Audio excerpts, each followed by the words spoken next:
Yes, 8th class, chapter 9, reproduction in animals. Do you recall the process of digestion, circulation, and respiration which you have studied in previous classes? क्या आपको याद है digestion की process, circulation की process, respiration की process जो आपने पिछली कक्षाओं में पढ़ी है? These processes are essential for the survival of every individual.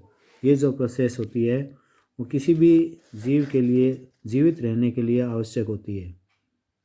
You have also learned about the process of reproduction in plants. आपने प्लांट्स में रिप्रोडक्शन की प्रोसेस भी सीखी है, पढ़ी है. Reproduction is essential for the continuation of species. Reproduction जो है किसी भी स्पीसीज के सततता के लिए, निरंतरता के लिए, बनाए रखने के लिए किसी भी जाति को यानी स्पीसीज को बनाए रखने के लिए रिप्रोडक्शन एसेंशियल होता है. Imagine what would have happened if organism had not reproduce. ऐसा सोचिए कि क्या होगा जब कोई जीव जो है रिप्रोडक्शन नहीं करेगा, संतान उत्पन्न नहीं करेगा. You will realise that reproduction is very important as it ensures the continuation of similar kinds of individuals generation after generation. आप ये महसूस करेंगे रिप्रोडक्शन बहुत ही महत्वपूर्ण है किसी भी जीव के पीढ़ी के निरंतरता के लिए, एक जैसी संतान उत्पन्न करने के लिए, एक जैसी पीढ़ी बनाए रखने के लिए जो रिप्रोडक्शन है वो बहुत ही महत्वपूर्ण है. You have already learnt in your previous class about reproduction in plants. In this chapter, we shall learn how reproduction takes place in animals. आपने अभी तक ये सीख लिया है पिछली कक्षाओं में कि रिप्रोडक्शन प्लांट्स में कैसे होता है. इस चैप्टर में आप रिप्रोडक्शन एनिमल्स में पढ़ेंगे कि एनिमल्स में रिप्रोडक्शन कैसे होता है. Modes of reproduction. Have you seen the young ones of different animals. क्या आपने अलग अलग जानवरों के बच्चों को देखा है. Try to name some of the young ones by completing table 9.1.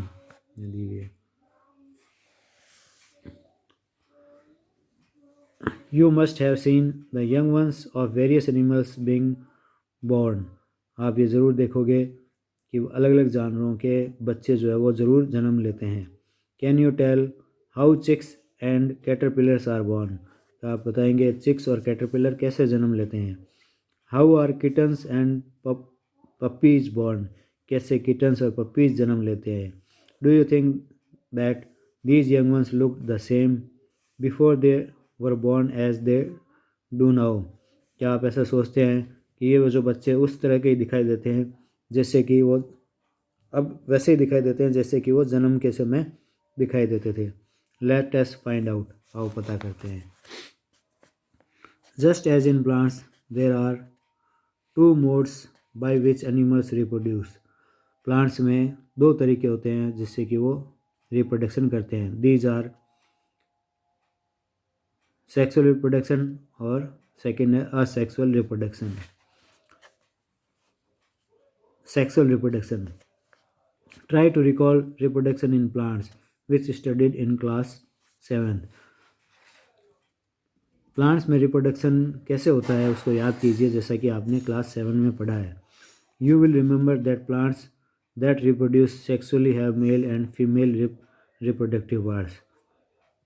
आपको याद होगा कि प्लांट्स में जो सेक्सुअली रिप्रोडक्शन करते हैं उसमें मेल और फीमेल रिप्रोडक्टिव पार्ट्स होते हैं.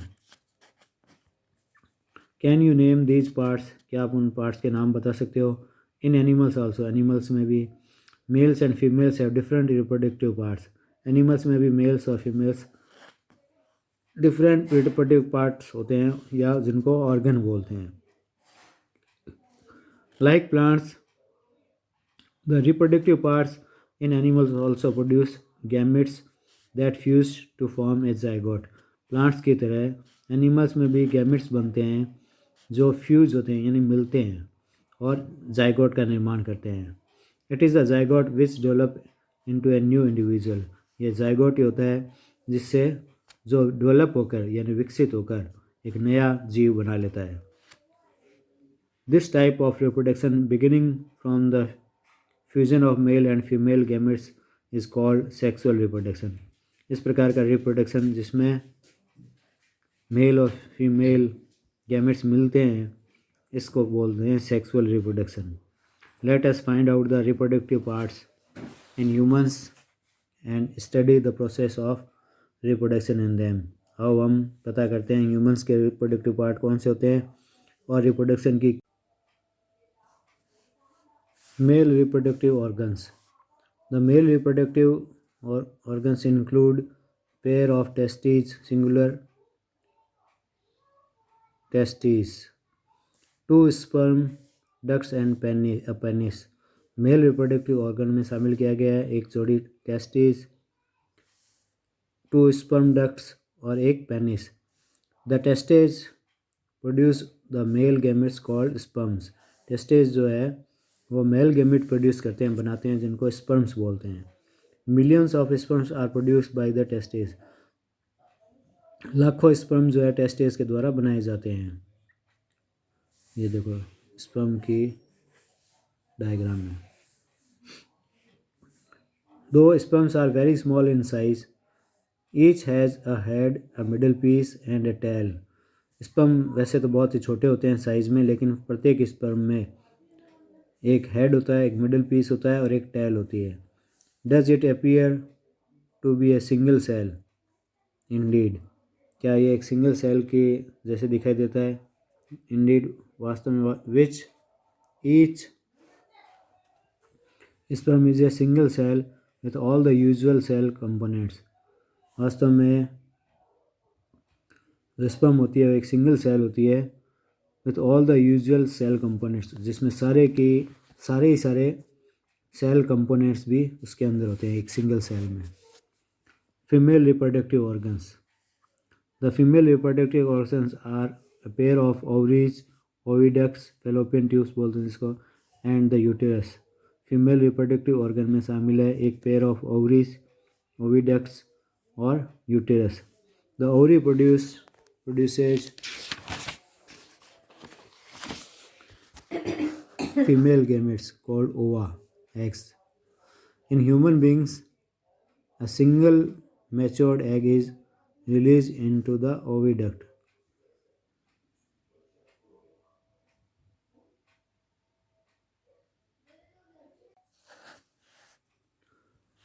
Human beings, a single matured egg is released into the oviduct. मनुष्य में एक सिंगल मैच्योर्ड एग जो है वो ओविडक्ट में छोड़ा जाता है। By one of the ovaries every month. हर महीने एक ओवरीज में प्रत्येक महीने एक सिंगल एग छोड़ा जाता है। Uterus is the part where development of the baby takes place. Uterus वह भाग होता है जहाँ पर बच्चे का डेवलपमेंट होता है, बच्चा बनता है, विकसित होता है। Like the sperm an egg is also a single cell. Sperm की तरह एग भी एक सिंगल सेल होती है। Fertilisation. The first step in the process of reproduction is the fusion of a sperm and an ovum. पहला step है reproduction का कि स्पर्म और ओव्यूम का मिलना। When sperms come in contact with an egg, one of the sperms may fuse with the egg. जब sperms egg के contact में आते हैं तो एक स्पर्म जो है वो एग के साथ मिल जाता है। Such fusion of the egg and the sperm is called fertilisation. ऐसा फ्यूजन जो एग और स्पर्म का होता है, यानी एग और स्पर्म के मिलने को ही फर्टिलाइजेशन बोलते हैं। During fertilisation the nuclei of the sperm and the egg fuse to form a single nucleus. Fertilisation के दौरान न्यूक्लियाई जो स्पर्म के और एग के वो मिल जाते हैं और एक सिंगल न्यूक्लियस बनाते हैं, यानी दोनों के न्यूक्लियस जो मिलकर स्पर्म और एग के एक एकल या सिंगल न्यूक्लियस बना देते हैं। This result in the formation of a fertilised egg और जाइगोट। इसके परिणाम स्वरूप एक एग या फर्टिलाइज्ड एग या जिसे जाइगोट कहते हैं वो बनता है, यानी फर्टिलाइजेशन के बाद में के पश्चात एक फर्टिलाइज्ड एग बनता है या जाइगोट बनता है। Did the did you know that the zygote is the beginning of a new individual? क्या आप ये जानते हो जाइगोट जो है वो एक शुरुआत होती है, नए जीव की शुरुआत होती है। यानी हमारा जो शरीर है वो जाइगोट से ही प्रारंभ होता है सबसे पहले। The process of fertilisation is the meeting of an egg cell from the mother and a sperm cell from the father. Fertilisation की जो प्रोसेस है वो एग सेल के an egg cell from the mother, egg cell जो माँ से आती है और स्पर्म सेल जो है वो पिता से आता है, उसके मिलना ही फर्टिलाइजेशन है। So the new individual inherits some characteristics from the mother and some from the father. इसलिए जो नया जीव होता है उसमें कुछ जो लक्षण हैं वो पिता के होते हैं, कुछ लक्षण जो है वो माता के होते हैं। लुक एट योर ब्रदर और सिस्टर, अपने भाई और बहन को देखिए। See if you can recognise some characters in them similar to those your mother or your father। अपने भाई बहनों को देखिए, उनमें आपको क्या नज़र आते हैं कि माँ और पिताजी के कुछ लक्षण उनमें दिखाई देते हैं, कुछ गुण उनमें दिखाई देते हैं क्या भाई और बहनों में। Fertilisation which takes place inside a female body is called internal fertilisation. Fertilisation जो फीमेल बॉडी के अंदर होता है उसको बोलते हैं internal fertilisation. Internal fertilisation occurs in many animals including humans, cows, dogs and hens। Internal fertilisation जो है बहुत से जानवरों में होता है, जिसमें शामिल है एनिमल्स में humans, cows, dogs and hens. इन सभी में इंटरनल फर्टिलाइजेशन होता है। How you will be surprise to know that in many animals fertilization takes place outside the body of the female।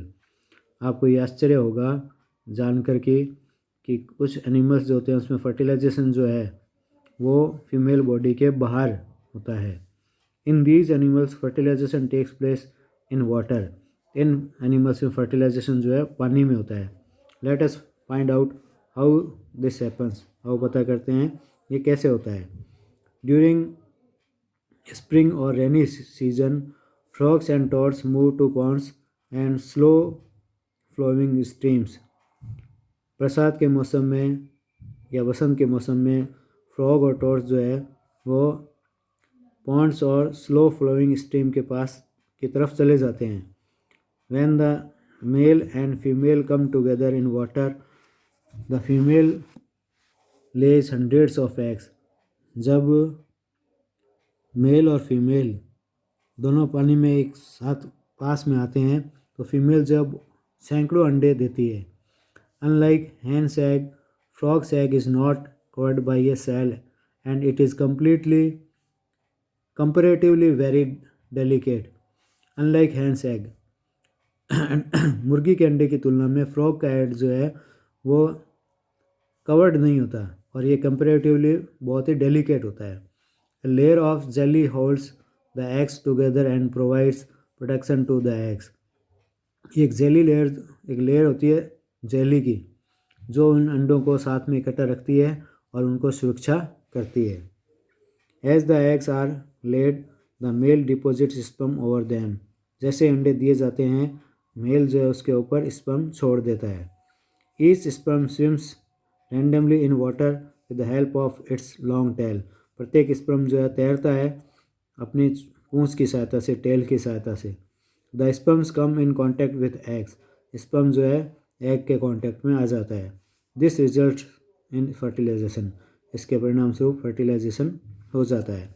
This type of fertilisation in which the fusion of a male and female gamete takes place outside the body of the female is called external fertilisation.